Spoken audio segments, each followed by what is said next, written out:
What's going on, guys? Welcome back. We've got continuation of part 2 of our week number 1 in the Mountain West Dynasty. Can't wait to show off these games to you guys. We got some good ones. We got Texas against Rocky Mountain State, as you guys can see here. We got Multnomah State Orcas against the Arizona Wildcats at Multnomah. And then we've got the Anchorage Auks against the Washington State Cougars in Washington State. So it's going to be a tough task for the Auks. Look at this play. What is that? NCAA Football 14 for you guys right there. Glitched out game. So Shane Buechel did not get the handoff. And yeah, he didn't get the handoff off. And there you go. That's the CPU logic for you. So as you guys can probably tell, I do not have my partner in crime here with me for this episode, for this video, and I'm also a little sick. So just bear with me on the commentating. But let's get right into it. Nate Padgett, the playmaking wide receiver for the Rocky Mountain State Bighorns. We've got Nick Padgett at quarterback, and he is a gamer. He's a gamer, so hopefully he has a good game here. Hopefully he utilizes his weapons that he has at his disposal. He's got his brother Marty Padgett as well as a wide receiver, so we'll see how they do. They also utilize Nate Padgett on wide receiver sweeps, so that did not pick up too much on 1st and 10. They only got 3 yards there. Padgett finds Darnell Wicks here, and he's going to get the first down, busting off tackles all over the place. So 11-yard catch by Wicks. He's a do-it-all back, so he definitely needs to get involved in this offense big time. 3rd and 7 now, and then they're going to go back to Wicks, but he's going to fall short. So they gave him a 2-yard reception there, but it is going to only be a 1-yard gain. So 4th and 6 now, they will be forced to punt the football away. So Texas Longhorns defense playing pretty solid, but Rocky Mountain State gets in on the action here as Thomas Highthorne gets a sack. It's going to force 3rd and 12, and then Buechel, look at this deflection. That's Thomas Highthorne again. So nice job there on defense. 2nd and 10, middle of the first quarter. Padgett with nobody in the backfield with him, and he's going to find his brother Marty Padgett for a 7-yard catch. It's going to be 3rd and 3 now. Halfback read option there, and they're going to hand it off to Wicks. He's going to pick up the first down, and yeah, get some mascot love in there. Using Colorado State's mascot. He's making the trip. He's making a visit. Look at Padgett here on 1st and 10, going deep, trying to find somebody, but it's going to get picked off in the end zone. Cornerback just says, I'm going to knee it, take it out back at the 20-yard line. So it was worth a shot. This game has really been defensive wizardry going on here. They just cannot seem to get any big plays, but as soon as we say that, Buechel runs for 30 yards. My goodness, it's something that you cannot do. You cannot give up a big play to Shane Buechel, or he'll tear you apart. He's got some wheels, he's got some legs, he's got some speed to burn. So Texas in business up past the 50-yard line. And the nice pass there to receiver Chris Warren, actually the running back Chris Warren. That's 10 yards gained. 3rd and inches now, and then a read option keeper. And Buechel is going to get 5 yards, so 1st down there. So Rocky Mountain State just cannot seem to stop them on this drive. 3rd and 1, and then again, as soon as we say it, Shane Buechel gets dropped for a 1-yard loss. Field goal team comes on. Field goal is good. So Texas is up 3-0. Let's start the second quarter now, and then Padgett escapes pressure, and look at this throw, an absolute strike to Darnell Johnston. 40-yard catch there. That is an unbelievable play. That looked like Carson Wentz all day. And then a handoff here to Louis Fontaine. He's registered as the backup halfback. So he gets a touchdown. He steals one from Wicks. So it's 7-3 Rocky Mountain State. And then Texas is going to come back in full force here as Chris Warren, look at that. He will not be denied the extra yardage. And he's going to bust this thing for a big gain at 3rd and 13 now. And Shane Buechel drops back and he's going to find his receiver, but It's going to get dropped. So 4-yard reception is going to be 4th and 9. Field goal team comes back on, and it's going to be 7-6 after this make. So a defensive battle, to say the least, guys. We've had a couple big plays on offense, but it just seems to be just not enough right now to push these teams over the hump here, as Rocky Mountain State is only up 1. And then to continue on with that defensive game that we've had here, we get a sack by Chris Nelson. Look at the move here, just absolutely just spun around that tackle, and then Padgett's got nothing. He's got nothing, nowhere to go. 3rd and 12, Buechel dropping back, and he's going to get sacked, but he fumbles the football, and an lineman picks it up, but it's going to push him back even further. So 4th and 26, they will punt the football away, and now Padgett on 3rd and 10, second quarter. We're late here. We got a minute left and going deep. Going to be incomplete. He's only got 95 yards and a pick so far in the game, so he did not have a first half to remember. So we'll look to get him going here in the second half. 3rd and 11 to start off the next drive here, and then look at this pass deep to who else? Marty Padgett, but it's going to be incomplete as it's deflected, and they're going to have to punt the football away. And Buechel with a screen pass to Kyle Porter, and it's going to be 4th and 8. So again, guys, the defense is key. Defense is reigning supreme at this point. And look at this, 4th and 8. They're going for it as only a Texas team would, man. Do it big in Texas. Not going to get anything, though. So a turnover here on downs by Texas gives Nick Padgett and the Rocky Mountain State Bighorns offense the football back. And then Darnell Wicks needed 5. He got 10. So he's got 10 for 51. So he's not having too bad of a game. Padgett dropping back. He's got 1st and 10. And look at that pass to Tyler Machinsky. That's the tight end. Nice catch. Nice little toe tap there. And then Darnell Wicks gets the call for a 2-yard touchdown run up the middle. So Rocky Mountain State going to be up 14-6 at this point. And the mascot, he loves it. He loves his Bighorn Ram brethren.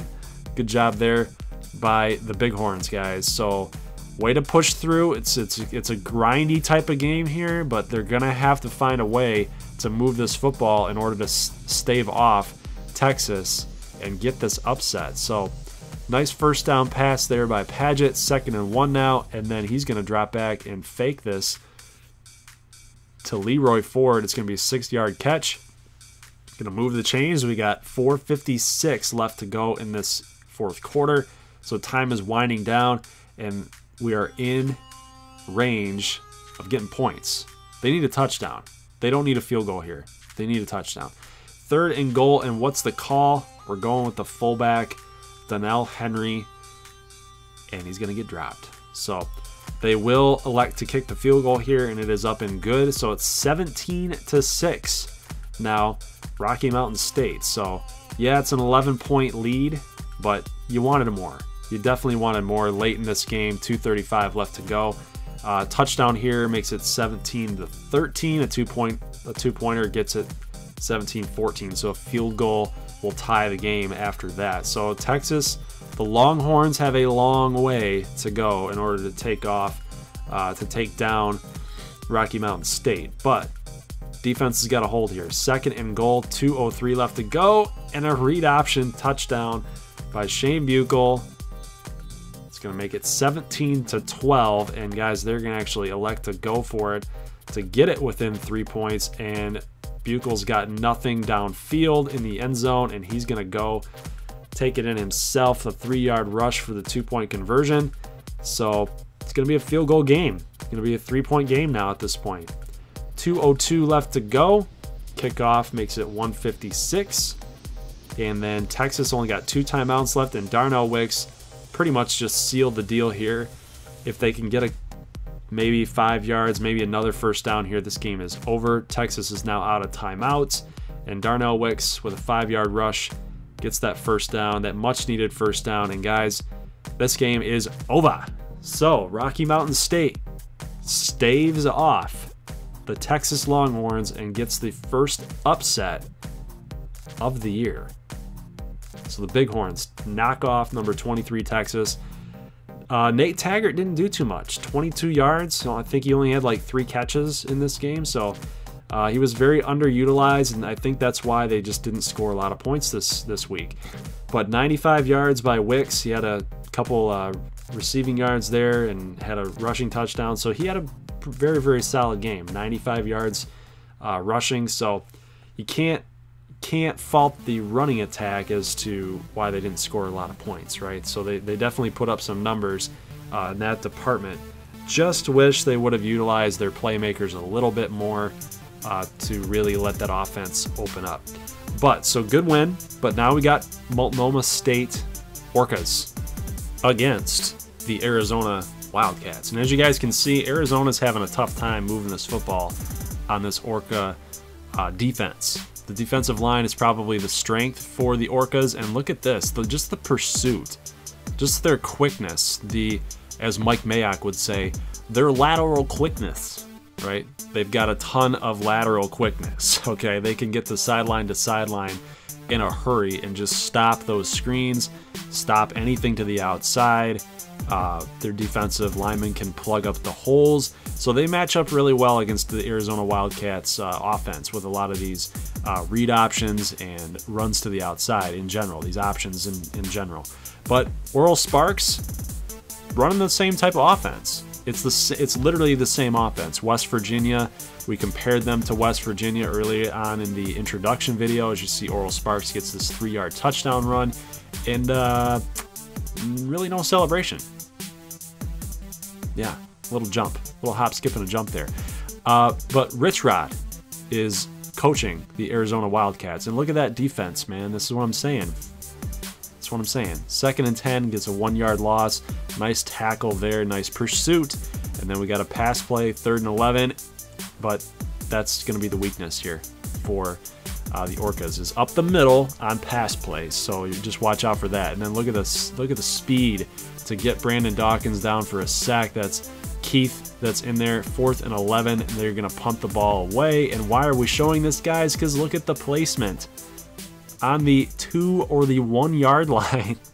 That's where Multnomah State's going to have to take over this football and just really, I mean, their offense is all run, so they could get stuffed in the backfield here. This is a very, very sticky situation, but they're going to go with the fullback, Thomas Lacey, and you guys know that they have a bevy of fullbacks to use. They have no tight ends on the roster, so they love to use those fullbacks in their tight end sets.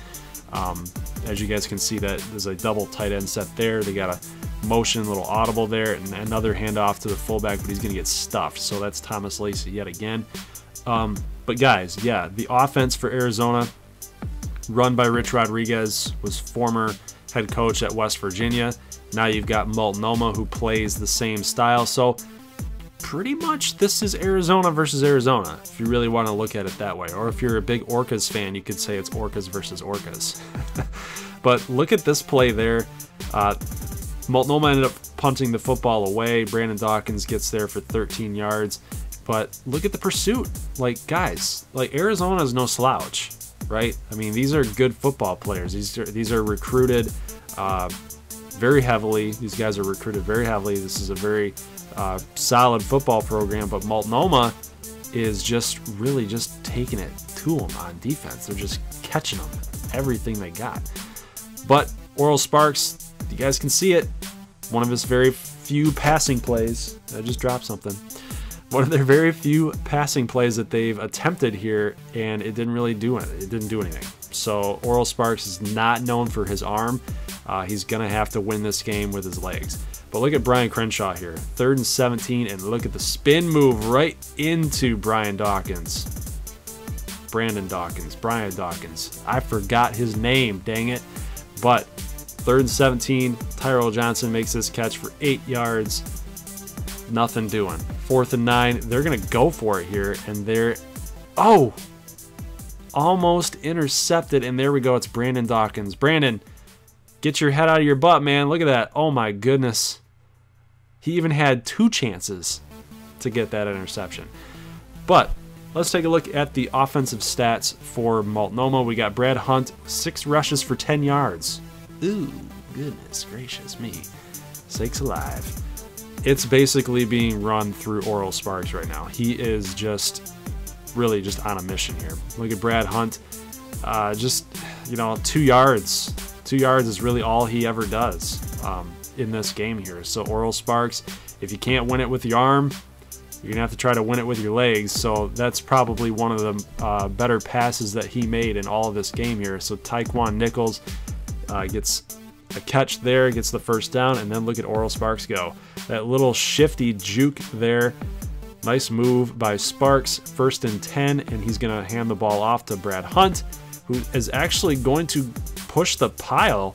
This time is 8-yard run, so good job by Hunt.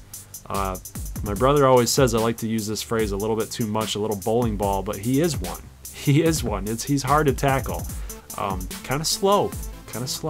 Doesn't get open in open spaces a whole lot. Doesn't have a lot of afterburn. But Sparks pushes it in for the end zone. 14-3. JJ Taylor gets a negative 2-yard reception. So yet again, guys, the Orca defense stopping them short, stopping them in the backfield, getting them on the outside. So this is what they do. Look at this throw by Sparks, but an interception here by Krejcik, I think that's his name when it comes up here, but a huge return by him, and that's gonna set Krejcik. Yeah, that's just a weird last name. I've never seen that last name in my entire life, but that's a momentum swing right there. If Arizona can score a touchdown right here with 5 seconds left, 14-10 going into the half, that's a huge pick-me-up. But look at Brandon Dawkins going deep as well, and it's in the end zone. It's deflected, and that ball's going to get intercepted as well. So 2 Hail Marys, 2 interceptions. Oh, man. Talk about, wow. I don't even have the word for it, but talk about weird. What a weird stat that is. So 14-3, let's go into the start of the third quarter, and then Sparks on 2nd and 9 gets 14 yards there. So again, I mean, he's just doing it all right now. He's got 85 rushing yards, and he's going to go off again. He's going to get a huge gain here. Slides, takes his man out. So he just totally did a baseball slide and took the second baseman out. 2nd and 10, and he's going to keep it again. So, but he's to the outside. Can he stretch into the end zone? They call him down at the, wait for it, 1-yard line. Go figure. Go figure. Constantly out at the 1-yard line. So unable to push it through, but that's a great run by Sparks. I mean, the guy is like Pat White. I mean, it's insane. Little read option play here to Steve Harrington, who is the backup running back, and what do they give him? You guys know it by now. A 0-yard touchdown run, which means that Sparks did, in fact, have that touchdown. And another screen play here, and Nick Wilson's going to get dropped for a 1-yard reception, guys. So he's got 5 for 7 now so far in the game. And Dawkins isn't playing too bad, 14 of 18, but under 100 yards passing is not good, especially late in the third quarter here. But look at that pass. Oh my goodness, look at Multnomah, man. You can't give up that kind of play. You had him on 4th and 11. All you got to do is just keep it in front of you and just make a solid play so they don't get into the end zone here. It is 21-3. So 1st and goal at the 1-yard line. What is Multnomah going to do? They're in a dime set, and they end up running the ball with JJ Taylor. That's an easy call for an offensive coordinator. It's going to be a touchdown, 21-10 now, late in the third quarter. Arizona gets the football back, and then it's going to get sacked again, guys. So this defensive line is absolutely tenacious. That was Greer on the sack. It's going to be 3rd and 14, and Dawkins finds his man there. That is good enough for a 1st down. That's Cedric Peterson. I think that was his first catch on the game. That little graphic went by way too fast. 2nd and 6 now, and they're also going to get a 1st down here. So Arizona's starting to move the football on the Orcas a little bit. I think that the Orcas were playing a little bit of prevent there. Oh, look at that interception. Look at that interception, guys. Absolutely baited Dawkins into that out route throw. And an interception sets up the Multnomah offense on the 1-yard line. So they denied Arizona points, but at what cost? Because now they're at the 1 yard line, and they're in this jumbo formation with the I, but they give it to Brad Hunt, and he's dancing in the backfield, and he gets dropped for a safety. So instead of giving up 6 points, they gave up 2 points off the interception. So Multnomah has to give the ball back to Arizona off the safety, and then Dawkins is able to drive Arizona back down the field. We are mid fourth quarter, and then a run up the middle to Zach Green is going to be a 3-yard touchdown run. So guys, it's 21-19. It's getting dicey. It's getting dicey here late for the Orcas. They got to pull off this win here. I don't know if I would call it an upset, but I believe most pundits would, because nobody would really know about Multnomah and what they're capable of. But they got to get a first down here. They got to get a first down here and run this clock out. Hunt has got to step up, because giving the football back here to Arizona, a field goal will win them this game. Sparks, 2nd and 5 now after that 5-yard rush. He's got 162 rushing yards, guys, at quarterback. And then look at him go here, breaking a tackle, gets 10 yards. Guys, this game is over. Seal it. Mark it down. That's a W for the Orcas. Good job by Multnomah. Great job by Sparks and the Orca defense. You know, they got a little susceptible to the pass there later on in the game, but they held them. They held Arizona, so that's a good sign for them. So good W for the Orcas. And guys, they're a legit force. When Orel Sparks, the quarterback's gonna get 3 scores, 19 carries, over 170 rushing yards, that's tough to beat. That's extremely tough to beat. So guys, let's now go into the Anchorage Auks game against the Washington State Cougars. This is gonna be a tough matchup for my Anchorage Auks, and I know that you guys are all out there thinking that this is going to be a good season, but look at that kicker, okay? He's a left-handed, he's left-handed, he's left-footed, and he's about 230 pounds kicking a football. I don't know, guys. They're supposed to be kind of a joke, right? Like I said in the introduction, but I love my Auks, right? I love them. I want them to do well. Good play there off the screen to drop Tavares Martin Jr., 1 catch, no yards. So Anchorage is going to have to step up on defense, especially against Luke Falk, the quarterback, who most people think he might be a solid pro, might be a very, very solid pro, and he will be going into the draft this season, because these are 2017 rosters that we're using for this dynasty. So we see Terrence Roosevelt getting in on the action, 1 catch for 8 yards. He's the speedster, guys. He's the speedster for the Auks. Tim Baden, the quarterback, you guys saw him in the introduction. Denarius Taylor, we talked about him briefly. He's got about 83 speed, so he's not the fleetest of foot, but guys, he can make plays when he has to, right? He's just a really solid running back. Interception here off of Tim Baden, but it wasn't his fault. It wasn't his fault. He threw to his wide receiver there, and it just tipped off of his foot. That was a Braylon Edwards play from John Navarre, if you guys remember that, against Texas in the Rose Bowl a long time ago. Hit off of Braylon Edwards' foot and right into the arms of a Texas defender. Just Michigan's luck, right? Am I right? Luke Falk leading the Cougars down the field. 2nd and goal now after that incompletion. Threw it out of the back of the end zone. Started facing some pressure. 2nd and goal, like I said, and incomplete pass there. 7 and 9. 7-4-9, I should say, by Luke Falk.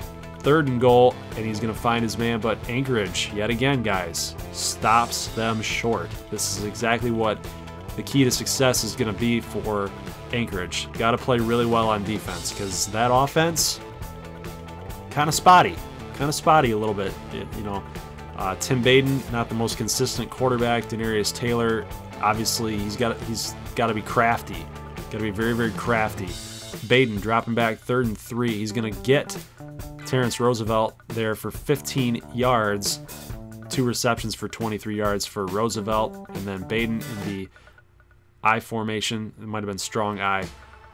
But a jump ball. A jump ball. I mean, that ball should have been picked off, guys. And 1 reception for 26 yards for Wirtz. That's the tight end. So he's probably, it's hard to say. But look at Denarius Taylor. I was just gonna say Wirtz is probably Wirtz or Eckert. Eckert's the wide receiver, but they might be their best weapons at on offense. But Denarius Taylor, guys, look at him go, just shoving off people. He is a power back. Like I said, 83 speed. So he's got to be crafty. He's got to be crafty. He's not going to flash anybody. But look at this. They're going to go for it on 4th and inches, and that is Curtis Ruffin, the fullback. He's going to pick up the first down on the fullback flip, and then Taylor finds the open lane for the touchdown. Denarius Taylor, bada bing, bada boom. 7-3, and we are ending the first quarter with a lead. So that is huge, guys. That's very, very huge. So Anchorage still got to step up on defense, but look at Sweet up the middle on a slant route, and luckily our defense is going to catch him. That's a 59-yard reception. That's 2 for 64 so far for Sweet. So majority coming on that play right there. Falk has only got 1 incompletion so far in this game. So insane stats for Falk. He's just picking them apart. And look at that. Wide open in the middle of the end zone. That's Aesop Winston. 12 of 14 for a touchdown. I said he only had 1 incompletion. He actually has 2. But man, I don't know how you leave a guy that wide open. That's tough. That's insane. And then Baden trying to find his running back on a screen pass, and he's going to get dropped for 11 yards. It's 3rd and 25. Got to go deep, and he does. And look at that catch by Austin Eckert. 31-yard reception. What a great throw. Great ball placement and great concentration by Eckert. Unfortunately, Anchorage is going to get stopped here, but they are going to kick this field goal. So they are going to tie this football game up 10-10. Falk on 2nd and 10, past the 50, and an errant throw. That's Alonzo Stuckey, the cornerback for Anchorage, is going to take it all the way. He's got 1 man to beat. He's got him beat. Touchdown, Anchorage Auks. Wow, explosive play by Alonzo Stuckey, man. Wow. Great play by him. Great anticipation on that route. Just totally baited Falk and ripped it for about an 80, no, not an 80, probably a 60-yard touchdown, guys. So huge play on defense. 17-10, but the Cougars are not done. Look at this pass down the sideline by Desmond Patton. Gonna get that catch. 1:25 left to go, and Falk finds his man up the middle. That's Kyle Sweet, 22-yard touchdown catch. So Falk 22 of 26 for 236 and 2 scores, and we're not even at the half yet. So this has been an offensive shootout, guys. 17-17, and Baden, he's also gonna go deep, just slinging it up there. And look at Terrence Roosevelt. He does get hurt on this play, but guys, this goes to show you the character of this football team and Terrence Roosevelt, man. Anchorage is not quitting, and they want to make sure that the Cougars know that they belong in this football game. And Terrence Roosevelt, man, he's a gamer. Absolute gamer to go up there, lay his body out on the line. He does get hurt. He will not return to the game, though. Took a huge hit and a big fall. Kyle O'Connell gets this catch for 9 yards. And then Baden in the I form is going to drop back, and he's going to find his man. That's Kyle O'Connell for a 4-yard touchdown catch, guys, to end the second quarter. Anchorage is up 24-17. So, wow. Like the character of this team, they will not go down. And that's what I love about the Auks right now. But look at Falk looking deep for his man. That's Tavares Martin Jr., 38-yard catch. 6 seconds left. They will call a timeout here, and they're going to attempt this very, very long field goal. Whew, man, this is a shootout, boys. 24-2. Is it good? Yes, it is. 24-20 at the half. So the question now becomes, can Tim Baden and the offense for Anchorage keep this pace up without their offensive weapon, Terrence Roosevelt? And can Anchorage defense hold what looks to be, I mean, they're an explosive offense for the Cougars here with Mike Leach. So, but a great play there. Great play there on Luke Falk. They sack him. That's Dante Owens. And on the sacks, going to force 3rd and 18. Falk feeling some pressure, and it's going to be caught by Isaiah Johnson Mack for 38 yards. Falk's already over 322 in this game. And look at this. He's got blockers in front of him.